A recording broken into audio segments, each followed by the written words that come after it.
Your phone buzzes before your feet even hit the floor.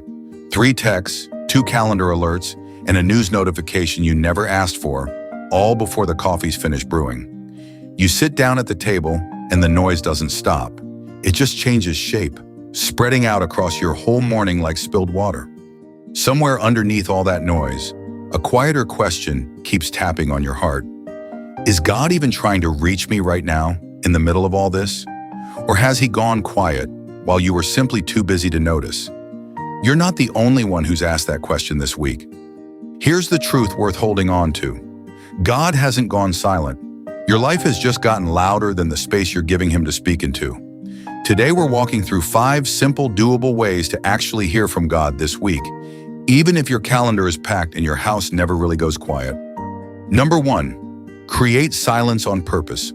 In 1 Kings chapter 19, the prophet Elijah didn't meet God in the wind, the earthquake, or the fire. He met him in a gentle whisper, and it happened only after Elijah had already stepped away into a quiet place. Psalm 46 verse 10 puts it plainly, "Be still and know that I am God." Notice that stillness isn't something that just happens to you while you wait. It's something you choose, on purpose, before the day convinces you there's no room left for it. Think about sitting in your car in the driveway for 2 minutes before you walk inside after work. Engine off, phone face down on the seat, nothing demanding your attention yet, just you and the quiet hum of the evening settling in. That's not wasted time. That's a doorway.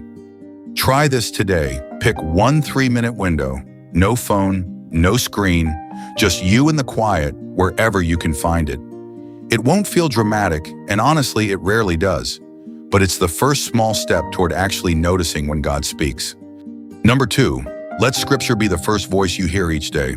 Psalm 119 verse 105 says it this way, "Your word is a lamp for my feet, a light on my path." Notice what that verse actually promises.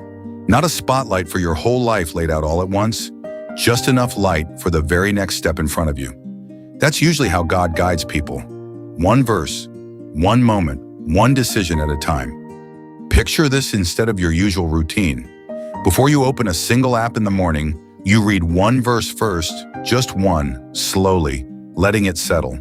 Your inbox will still be sitting there in 5 minutes, but your mind starts the day anchored instead of scattered in 6 directions. This week, choose a single short passage and reread it a few times instead of reaching for your phone the moment you wake up.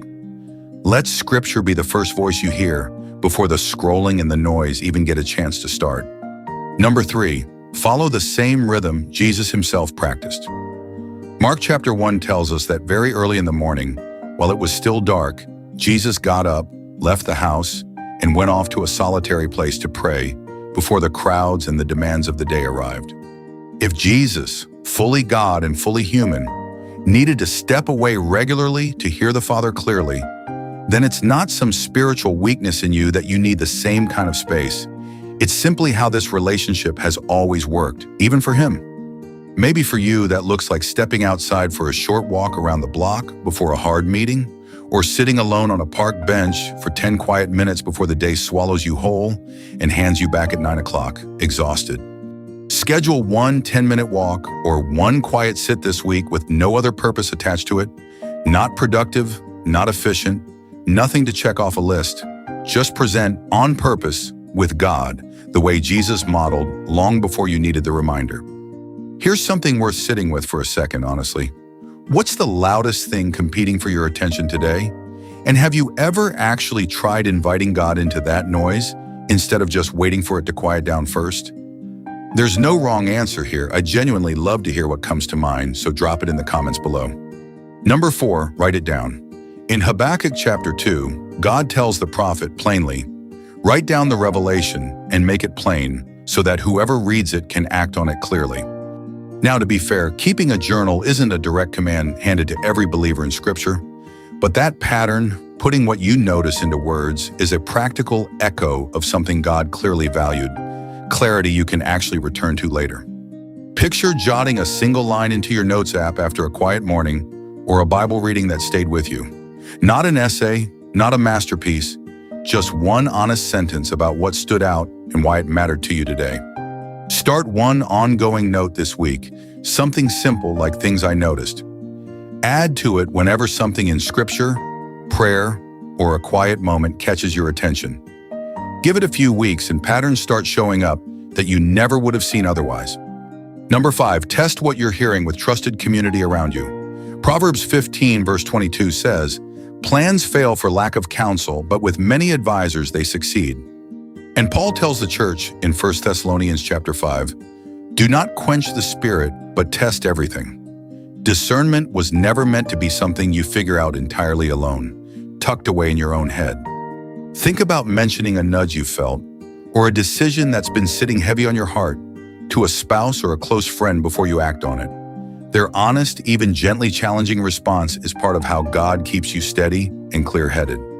Name one trusted person this week and actually bring them something you're wrestling with out loud, not just in your head.